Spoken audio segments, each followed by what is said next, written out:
So we're outside of Andrew's house right now, about to start our adventure to Joshua Tree, and I just wanted to make a video really about what it's like to go adventure riding for the first time ever and do it on a pretty big adventure bike. Most people recommend you start small. I have zero dirt experience. We're not doing anything technical. We're just going to be doing mostly kind of fire roads and paved gravel roads and that kind of stuff, but that's really why I bought the bike. I wanted to be able to take the bike down a random gravel road that I see to see where it goes, or to explore stuff that is only accessible via gravel road without being worried about the finish of my beautiful Softail. So and obviously something with a little bit more capable, were I to hit something that was a little bit more technical, that the bike at least would be capable of it, even if I'm not. So we're gonna go ahead and see how that goes, and kind of record my experience as we go along.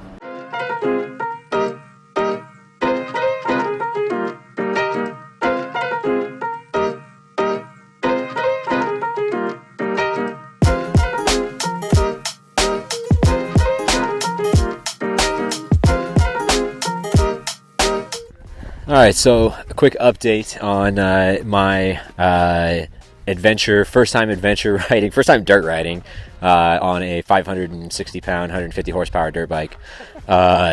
It's a little harder than, I knew it was going to be hard, but not too bad, actually. For the most part, the bike has served me extremely well. I've let it down trying to put it into places where it has no business being, and I've had 2 tip overs now. Extremely low speed because I'm scared and I'm not going very fast. No real damage to the bike, just some scuffs to the engine guards. And overall, honestly, if you're keeping your eyes forward and you're letting the bike do what it wants to do underneath you rather than fighting it, then for the most part, especially roads like this that are, they're not particularly technical at all. There is pockets of sand here and there, which will trip me up, but other than that, not really technical. And so I'd say that, it's definitely doable. Just know that, even if you're an experienced rider, you're probably going to have a tip over here or there. Especially if this is really your first time in the dirt. So otherwise, enjoying it, looking forward to the way back because it'll be uphill, hopefully a little bit easier than trying to manage the brakes downhill in sand. But tip over, pick it back up, and keep on going. So anyways, I'll give you my final thoughts at the end when I've got a little less adrenaline going.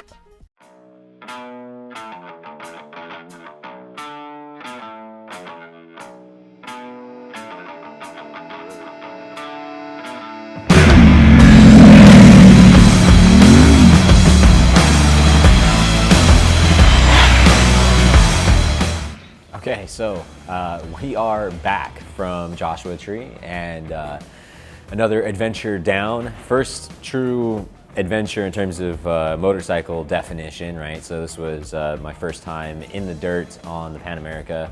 Really, unless you count, parking at the side of the road and the 5 seconds of riding that I did on the Lowrider S off of 395 in the dirt when I almost crashed. That's really the entirety of my dirt experience other than yesterday. And so we decided that it might make sense to do a video about what it's like to learn to ride one of these big adventure bikes in the dirt if you have absolutely no dirt experience. Pretty much no one recommends that you start on this kind of bike for your first dirt bike.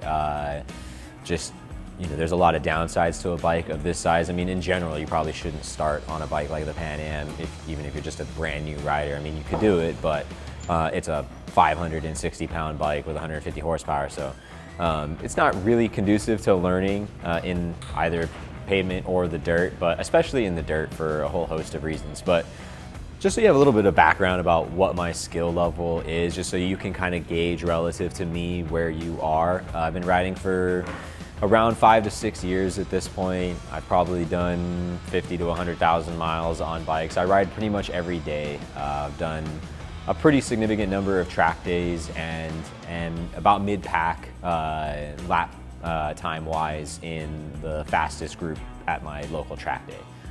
So I'm a decent rider. I'm not fast by any means, and I have absolutely no dirt experience, as I've mentioned before.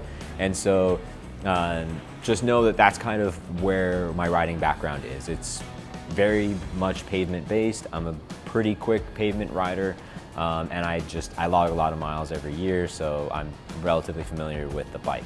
Before I went into the dirt, I had 2,000 miles on the Pan Am, so I was pretty familiar with the clutch and the bite point and the balance of the bike, the ergonomics, all those things that take a little bit of time to learn anytime you hop onto a new bike. I was pretty familiar with on the Pan Am. Overall, I'd say really anytime I touched the dirt, it was because, and by that I mean tipped over into the dirt, it was really my fault and not the bike's. And the reason I say that is I was really putting it into positions and using it in a way that might work on a dirt bike or might work for a much more experienced rider who could compensate for what they were doing, but my lack of skill and my lack of know-how and experience meant that for me it was just going to be an exercise of putting it into the pavement, or in this instance putting it into the dirt.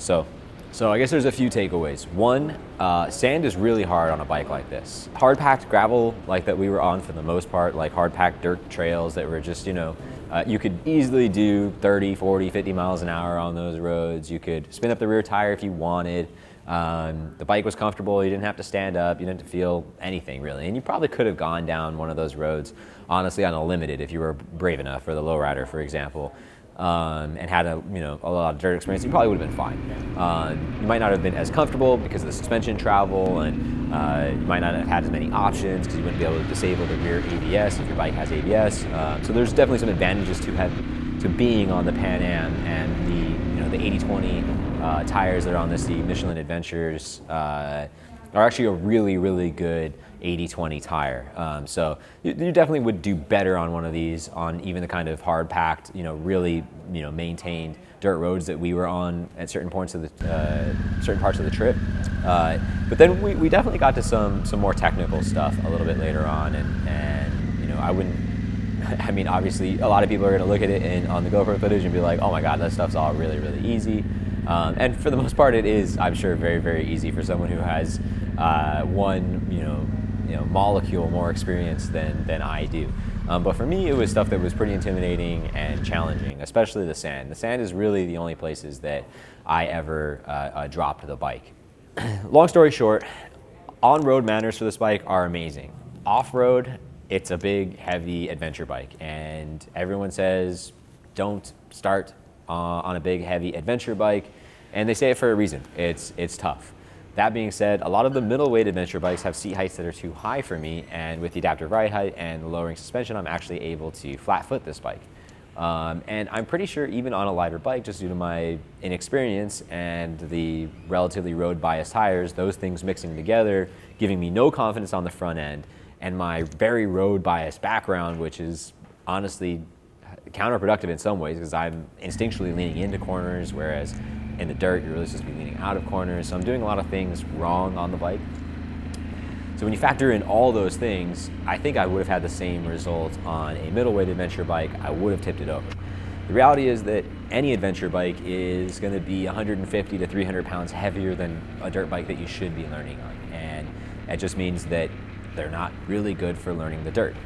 But I didn't buy it to learn how to ride in the dirt. I bought it so that we could go and eat lunch in the middle of nowhere like we did. And I knew going into it that that might produce some drops.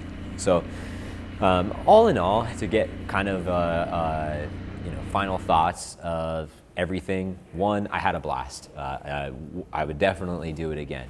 Two, if you're new, definitely want to gear up well. Okay, I had a nice jacket that has D3O, CE level 2 armor in the elbows and shoulders, so anytime I touched the dirt, I was fine.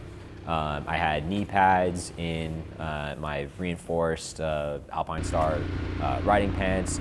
I had leather riding shoes on, which is something I probably honestly should have upgraded prior, but I want this particular boot and it's back ordered because of COVID, so I wasn't able to get it in time, but I am looking to upgrade that because that's very important as well. I had nice gloves and obviously a very nice helmet, so I was never really in any danger considering how slow I was going, but I would have had a much less fun time if every time I touched the pavement I hurt my elbow or I banged up my knee. If you are learning on a bike like this, definitely want to wear some protection because you're probably going to tip the bike over, unless you're a lot better than me. Who says you might be? But for me, I was really happy to be wearing my gear because I did tip over the bike a number of times. Get protection. So if you're buying a Pan Am and it's a special, you're already going to have the front guards up there. Highly recommend the Harley soft bags. They hold a lot. They look good, and when you tip over, makes the bike not fall over as far. Make sure that your leg's not going to be crushed underneath it. When I get my new pipe, I'm going to make sure I get the protector there for the exhaust, just so I don't scuff it up as bad when I tip over. Although when you fall over in sand, the sand's going to go right past that. The bike's going to bury itself in there no matter what kind of protection you have. And I'm probably going to get something a little bit more aggressive tire-wise. I don't think it's going to save me. Nothing's going to save me when I have no skill. But I think it'll give me a little more confidence on the front end to build some of those skills. Because towards the end of the ride, I couldn't do what I needed to do because I just didn't have the confidence to do it. And it's not a good place to be in. Luckily, my short-term memory is very, very short, so I'm already excited to get back out there. And I would do it on these tires again, knowing I'd probably tip over. But if I had more confidence on the front end, I could probably get accustomed to the bike and adapt to the bike a little bit better and try new things out. So, experimenting and practicing are very, very important, and it's tough to do if you lack the confidence to do that. So I'll probably go with some more dirt-focused rubber here in not too long. All in all, can't wait to get back out there. If you're a experienced rider and you want to start doing some nice fire roads to go camping someplace, I wouldn't be too intimidated by one of these. The reality is that all the nice fire road stuff that we did, I didn't for a second really worry on any of that. That was all easy and fun. Really the only thing that tripped me up bad was sand. I mean, even little rockier trails that we were on, mind you, this isn't super rocky, not super technical or anything like that, but some of the rockier ones that scuffed the bottom side of my skid plate, none of that stuff was really that intimidating or scary. You just let the bike do what it's going to do underneath you, and it kind of sorts itself out. It was really the sand that tripped me up, and from talking to the other guys, sand is just kind of it's just a natural enemy of a big adventure bike rider. It's just there's not much you can do. You always kind of feel like you're right on the edge of going down, apparently, and in sand, that is. So long story short, I'd highly recommend it. Even if you're an inexperienced rider, you're not going to have any troubles probably on hard pack, Jeep trail style stuff. You'll probably make it through just fine. You might tip it over here and there if you hit some patches of sand, but you'll probably be going pretty slow at that point anyways. Pick the bike up and keep on going. So with all that said, looking forward to making more Pan Am related content, more adventure related content, and hopefully you're excited to see that, and we appreciate you tuning in. There'll be a full video about Joshua Tree. If this comes out after, then obviously you probably already saw that. If this comes out before that, then look forward to seeing Matt's perspective and Andrew's perspective and Jamie's perspective on the ride overall. But for me, as a brand new adventure rider, even dropping the bike 3 times, I'm just more excited to go out there and ride.